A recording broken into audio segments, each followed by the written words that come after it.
This rooster right here, just like all roosters, he is loud. And he typically likes to crow anywhere from 5:45 in the morning all the way through to 7:30 and then intermittently throughout the day.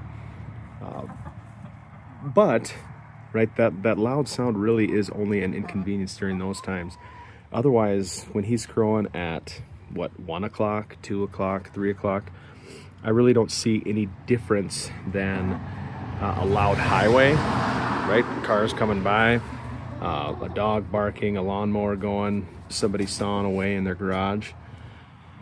So my goal right now is to create a nice little home for him, separate from this coop that is considerably more muffled and has an automatic chicken door so that he stays put until later in the morning.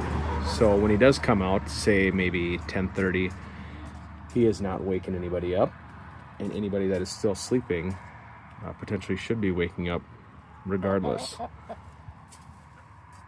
So I'll kind of show you guys how far I've gotten.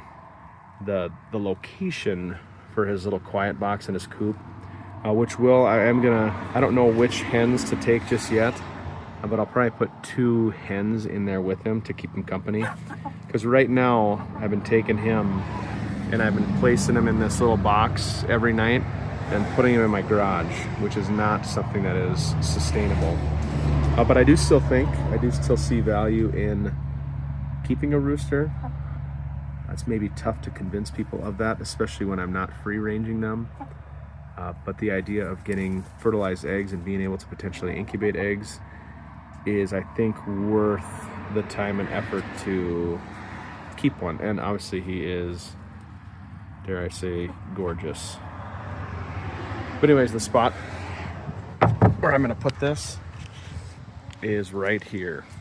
So it'll run right along the house again, kind of in this, just once again, an unused location where nothing's really gonna happen. It's not really gonna get in the way of anything. Oh, see, there he goes.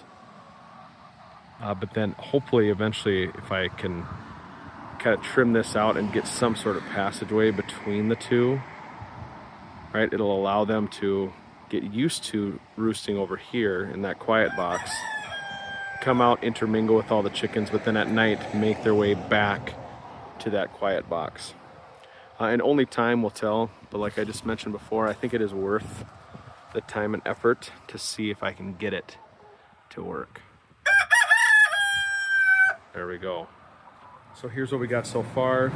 Now the dimensions for this, see, once again, loud vehicles on the highway. The dimensions for this, it's running about 8 feet long by 4 feet. So if there's 3 chickens in here, you easily got 10 square feet per bird. And then at the very back there is going to be the quiet box that they will hopefully roost in, that will have an automatic door. The plan would be to have the automatic door obviously on this side. You'd come around, I think the dimensions for the quiet box, it's about 16, no, I think this is 14 inches, right? So 14 inches, so it's just enough for them to come get in here, nestle down. They don't have a roost bar or anything like that. But the overall height should prevent him from being able to crow. I would almost argue that a person could go a little bit less just to be sure of it. Because I think there will be plenty of room for them to move around. If I need to adjust it, I think you can almost put just more bedding in there. And then along the back is where I'll put my access. So along this spot, you'll be able to pull this down so I can still clean out and then take any eggs that the hens were to lay. Right, and this whole concept, if it all works out right, would almost allow for some sort of, I don't know, like a breeding operation if you were to want to isolate a few chickens with the rooster, or if I just had to isolate some of the chickens in general. And then on top, just like the other coop, right, it's going to be planted. So this all slopes, right, and I'll have all of this. What? Can you get us new pants? Yep, I'll get you a pair. 1 second. But then this, you'll be able to plant whatever. It's almost like over in that location, I would have taken the ground and just lifted it up.